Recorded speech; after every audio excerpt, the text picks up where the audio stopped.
अस्सलाम वालेकुम। उम्मीद है कि आप सब खैरियत से होंगे और अपने घरों में खुश होंगे। तो आज मैं आप लोगों के लिए ऑरेंज केक की रेसिपी लेके आई हूँ, जो कि बहुत मज़ेदार और जूसी और सॉफ्ट बनकर तैयार होता है। बच्चे बड़े सभी इसको बहुत पसंद करेंगे और इसको आप पार्टीज़ में और हाई टी वगैरह में भी बनाकर सर्व कर सकते हैं।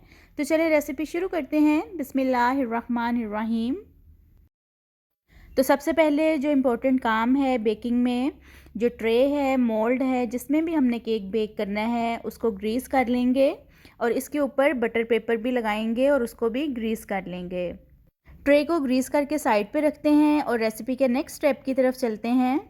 रूम टेम्परेचर पर 2 अंडे हैं, इसके अंदर आधा कप शुगर पाउडर ऐड करेंगे। अगर आपके पास शुगर पाउडर नहीं है तो आप वैसे भी चीनी जो है वो इसमें शामिल कर सकते हैं, लेकिन फिर आपको थोड़ा सा जो टाइम है वो बढ़ाना पड़ेगा इसको बीट करने का, ताकि जो चीनी है वो इसके अंदर अच्छी तरह से डिज़ोल्व हो जाए। तो इसको 3 से 4 मिनट तक मैं बीट करूँगी।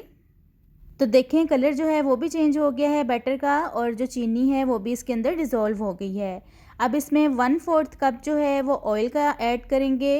अच्छा, मैं सारे मेजरिंग कप्स जो हैं वो यूज़ कर रही हूँ। अगर आप भी मेजरिंग कप से ही रेसिपी बनाएंगे तो जो रेसिपी है वो बहुत परफेक्ट बनेगी।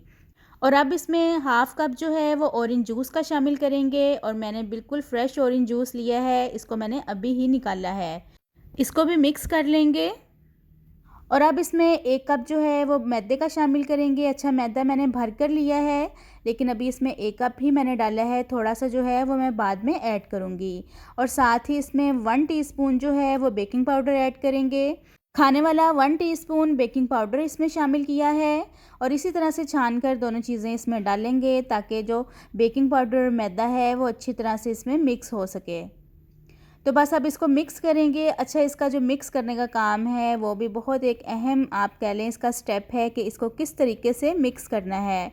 तो आप देख सकते हैं कि मैं इसको किस तरह से मिक्स कर रही हूँ, इसी तरह से आपने भी इसको मिक्स करना है।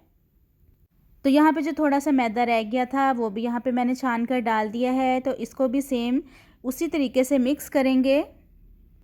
केक का बैटर मिक्स हो गया है, तो साथ ही मैंने एक ऑरेंज लिया है, इसको मैंने अच्छी तरह से वॉश कर लिया है, और एक मैंने बारीक वाला ग्रेटर लिया है। तो ग्रेटर की मदद से इसके जो ऊपर वाले छिलके हैं इसको ग्रेट कर लेंगे। जो वाइट वाला छिलका है वो इसमें शामिल नहीं करना है, तो बस हमें इसके जेस्ट की ही ज़रूरत है।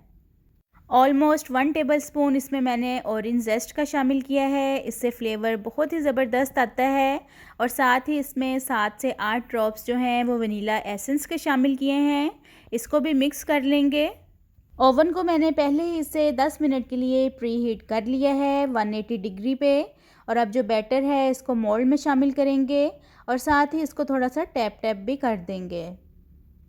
तो बस अब इसको 30 मिनट्स के लिए 160 डिग्री पर बेक के लिए ओवन में रख देंगे। तो 30 मिनट्स में केक बेक हो गया है, तो मैं आपको टूथपिक डाल के चेक करवा भी देती हूँ कि अंदर से भी अच्छी तरह से ये बेक हो गया है। जो टूथपिक है वो बिल्कुल ड्राई बाहर निकली है। तो इसको थोड़ा सा ठंडा होने देंगे। तो बस अब इसको मोल्ड में से निकाल लेंगे और बटर पेपर को रिमूव कर देंगे। तो अब इसके ऊपर कुछ चीज़ें ऐड करेंगे। तो मैंने ऑरेंज जैम बना के रखा हुआ है, इंशाल्लाह जल्द ही इसकी रेसिपी भी आप लोगों के साथ शेयर करूंगी। तो इसको मैंने माइक्रो में थोड़ा गर्म कर लिया था, तो जिसकी वजह से ये मेल्ट हो गया है। तो इसको अच्छी तरह से केक पर लगा देंगे, चारों कॉर्नर्स पर भी, ताकि हर बाइट में इसका फ्लेवर आ सके। और अगर आपने अभी तक मेरे चैनल को सब्सक्राइब नहीं किया है तो मेरे चैनल को जल्दी से सब्सक्राइब कर दें और बेल आइकन के बटन को प्रेस कर दें, ताकि आपको अच्छी अच्छी और मज़े मज़े की रेसिपीज़ देखने को मिल सकें। ऑरेंज जैम इसके ऊपर लगाने के बाद अब मैं इसके ऊपर ऑरेंज के स्लाइसेस रख रही हूँ। स्लाइसेस को मैंने इस तरह से कट कर लिया है।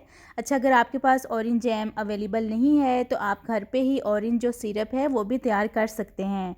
और अगर आपको ऑरेंज सिरप की रेसिपी चाहिए तो आप मुझे कमेंट्स में ज़रूर बताइएगा, मैं इंशाल्लाह आपके साथ वो भी शेयर करूँगी।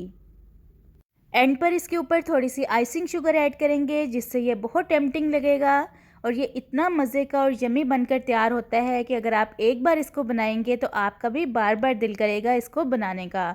तो उम्मीद करती हूँ कि आपको ये रेसिपी अच्छी लगी होगी। तो चले मिलती हूँ आपसे अपनी नेक्स्ट वीडियो में। अपना बहुत सारा ख्याल रखिएगा, मुझे दुआओं में याद रखिएगा। अल्लाह हाफिज़।